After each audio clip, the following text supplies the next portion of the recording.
पालघर जिल्ह्यात महाराष्ट्र नवनिर्माण सेनेला मोठा फटका बसला असून मनसेचे पालघर ग्रामीण जिल्हा प्रमुख समीर मोरे, पालघर लोकसभेचे जिल्हा सचिव दिनेश गवई यांच्यासह तालुकास्तरीय पदाधिकारी, विविध गावातील सरपंच, उपसरपंच, ग्रामपंचायत सदस्य आणि शेकडो कार्यकर्त्यांनी शिवसेना शिंदे पक्षात प्रवेश केला।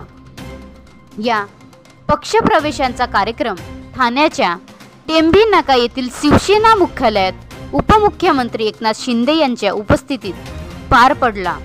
यावेळी पालघर विधानसभा आमदार राजेंद्र गावित, शिवसेना जिल्हाध्यक्ष कुंदन सखे आणि इतर प्रमुख नेते मोठ्या संख्येने उपस्थित होते। या पक्षप्रवेशामुळे पालघरमधील राजकीय समीकरणामध्ये मोठा बदल होण्याची शक्यता वर्तवली जात आहे। मनसेला हा मोठा धक्का मानला जात असून आगामी निवडणुकांवर यांचा प्रभाव दिसून येऊ शकतो। पक्षप्रवेशानंतर शिवसेना शिंदे गटाच्या नेत्यांनी या नवीन सहकार्याचे स्वागत केले आणि पक्ष बांधणीसाठी काम करण्याचे आवाहन केले।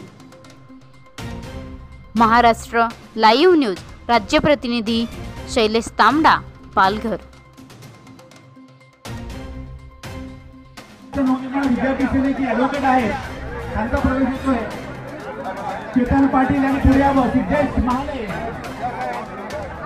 सर्व सारे कार्यकर्ते त्यांचा प्रवेश होतोय। समीर मोरे, दिनेश गवई यांची नेतृत्वाखाली सिद्धेश महाले, सतीश ठाकूर, उपसरपंच आलेवाडी। अनेक वर्षापासून संघर्ष करत आलोय, 2 वर्षापासून लोकप्रतिनिधी म्हणून काम करतोय आणि शिंदे साहेबांची जी पालघरच्या बद्दलची तळमळ आहे आणि तळागाळातल्या कार्यकर्त्यांना ज्या प्रकारे ते पाठबळ देतात, तसं पाठबळ मागच्या काही वर्षांपासून मी ज्या पक्षात होतो तुम्हाला मिळालं नाही आणि म्हणून लोकांची सेवा करायची असेल तर शिंदे साहेबांशिवाय पर्याय नाही। आणि आमच्या पालघरमध्ये ज्या प्रकारे कुंदन संख्येच्या नेतृत्वाखाली दोन्ही विधानसभेचे आमदार निवडून आले आणि सन्माननीय गावित साहेब आणि सन्माननीय तारे साहेब त्यांची काम करण्याची पद्धत मी जवळून बघितलेली आहे आणि म्हणूनच शिवसेना पक्ष जॉईन करण्याचा निर्णय घेतला। माझ्यासोबत आज जवळजवळ 35 पदाधिकारी आणि 150 कार्यकर्त्यांनी प्रवेश केला। अविनाश जाधव यांच्यासोबत तुमचे वाद असल्याने ते आता तो भूतकाळ झाला आणि त्या विषयावर बोललेलं मला वाटतं। बनवा व्हिडिओ, पाठवा व्हिडिओ, आम्ही तुमच्या न्याय हक्कासाठी लढा देऊ। ताज्या बातम्या व घडामोडींसाठी पाहत राहा फक्त महाराष्ट्र लाईव्ह न्यूज।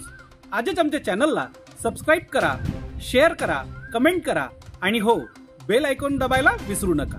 जय महाराष्ट्र।